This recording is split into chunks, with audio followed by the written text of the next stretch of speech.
Hi, this is Dr. Jackie Gardner-Nix. Welcome to our YouTube channel, which we've established to bring mindfulness to the community and to talk about how our NeuroNova Center became a company that is working with mindfulness in clinical populations. So years ago, as I was a focused pain practice physician in the Toronto teaching hospitals in Canada, I found that bringing mindfulness, which I'll define shortly, to clinical populations I was looking after was really helpful. And so this actually is not just for chronic pain, but for many other health conditions and really for life itself. What we did was we devised a course over a period of time that seemed to work well for our chronic pain sufferers, but also worked well for those with anxiety, various other conditions, but also worked well for life. And many of our healthcare professional colleagues also took these courses. More lately, we've been training the trainer so that we are teaching other healthcare professionals about how to run our course and to know about mindfulness and meditation practice and to bring those further to clinical populations or, again, to the general public who might feel quite well but actually need some mindfulness to ensure that they stay that way.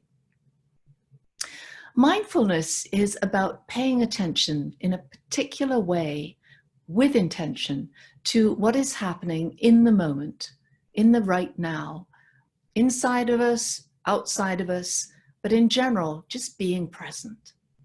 And that's something we actually rarely do because we usually live in the future or the past. And so it can be quite a practice, an interesting practice to actually bring ourselves to the present over and over again during our day.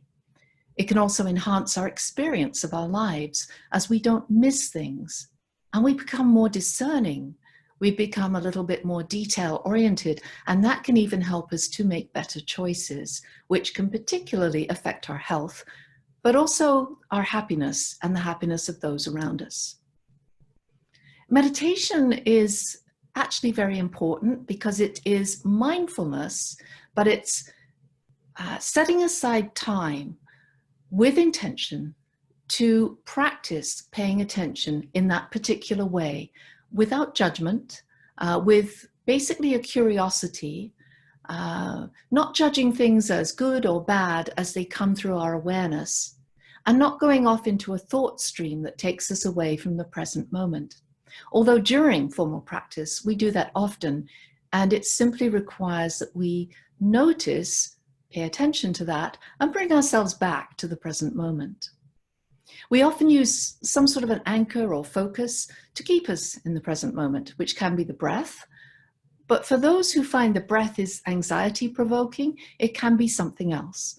Maybe another part of the body, maybe an object that we fix on and that we then sort of equate with meditation practice. And for some, it can be a phrase, a saying that they fix on, and that's often called a mantra in that type of meditation practice. So paying attention in a particular way with intention and suspending judgment is also part of mindfulness. And that allows us to not get kind of wound up as much when we are actually guarding that time as being time to describe what we feel about what we're seeing or feeling, as opposed to quickly jumping to a sort of a judgment, which is this is bad or this is good. And feeling more neutral gives us that extra moment to make a choice, to pay attention to what actually might even work better for us, to notice that sometimes we're doing something over and over again that we could change and that might be better for us, cause less suffering, and might become the newer habit that we move into as we do it often and often and for long enough. So living life with less judging, with more compassion, which often arises from doing it this way, is often a softer way of moving between emotions. Why does it help with pain? Because when we really practice, eventually we get to a time when we just notice the pain coming into our experience. Maybe it's starting to rise because of something that we're finding a challenge. But instead of immediately jumping to adverse emotions subconsciously, such as anticipation that it's going to get worse, dread that we might not be able to stand this heightened pain, and so on, the brain gets quieter. Our brain doesn't spread to all those emotions. It stays more under control. And we have a top-down mechanism from our brain that can dull the pain, that works so much better when we're not judging what the pain is going to feel like in the next few moments.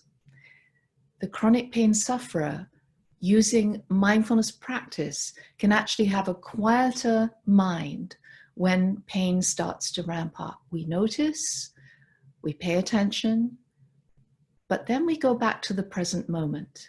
And in doing so, we may find that our brain simply doesn't go to those catastrophizing sorts of thoughts that provoke all sorts of difficult emotions.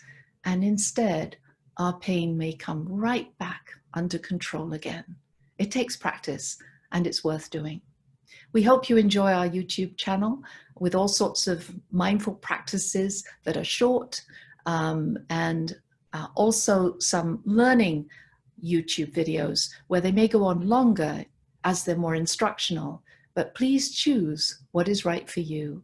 And moment to moment, it may be different. Thank you for listening.